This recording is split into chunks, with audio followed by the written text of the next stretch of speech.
Everybody wants to go to Mars. Elon Musk, scientists, నాలాంటి normal people. ఎందుకంటే beautiful planet, red planet, second home. కానీ uncomfortable truth ఏంటంటే Mars అనేది dream, moon అనేది reality. And ఇది అర్థం కాకపోతే మేబీ మనం ఎర్త్ని ఎప్పుడు వదలలేమేమో. మనం ఆల్రెడీ చూసాం మూన్ మిషన్ గురించి. ఆర్టిమిస్ మూన్ మీద బేస్ క్రియేట్ చేయడం, సర్వైవల్ టెస్ట్ చేయడం. బట్ అందరికీ ఒకటే question, why not Mars directly? ఎందుకంటే మార్స్ ఇంట్రెస్టింగ్ ఉంటుంది, ఎక్సైటింగ్ ఉంటుంది, సినిమాటిక్గా ఉంటుంది. మూన్ కొంచెం బోరింగ్ ఉంటుంది. కానీ సివిలైజేషన్ ఎప్పుడు ఎక్సైట్మెంట్ మీద బిల్డ్ అవ్వదు, రియాలిటీ మీద బిల్డ్ అవుతుంది. కంపేర్ చేస్తే మూన్ మీదకి 3 days ట్రావెల్, మార్స్ మీదకి 6 to 9 months పట్టొచ్చు. ఇంకా కమ్యూనికేషన్ డిలే మూన్ నుంచి ఇన్స్టెంట్గా ఉండొచ్చు, మార్స్ మీద 20 minutes డిలే ఉండొచ్చు.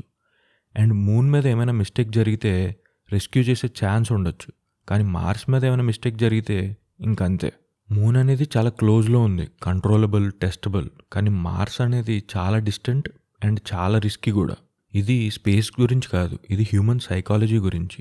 మనకెప్పుడు పెద్ద డ్రీమ్స్ కావాలి. మార్స్ అనేది ఎక్సైటింగ్ ఉంటుంది, ఎందుకంటే న్యూ సివిలైజేషన్, ఫ్రెష్ స్టార్ట్. కానీ మనం ఫస్ట్ స్టెప్ ఎప్పుడు ఇగ్నోర్ చేస్తాం. మూన్ ఏమీ ఎక్సైటింగ్గా లేదు, కానీ ఎగ్జాక్ట్లీ అదే మ్యాటర్ అవుతుంది. ఎందుకంటే ప్రోగ్రెస్ ఎప్పుడు డ్రీమ్స్ మీద బిల్డ్ అవ్వదు, ప్రిపరేషన్ మీద బిల్డ్ అవుతుంది. ఇమాజిన్, ఫస్ట్ హ్యూమన్స్ మూన్ మీద సెటిల్ అయ్యారు, స్లోగా సిస్టమ్స్ బిల్డ్ చేశారు. అది చాలా చేంజ్ చేస్తుంది, ఎందుకంటే మన ఎర్త్ మీద ఒక్కటే డిపెండెంట్ అవ్వము.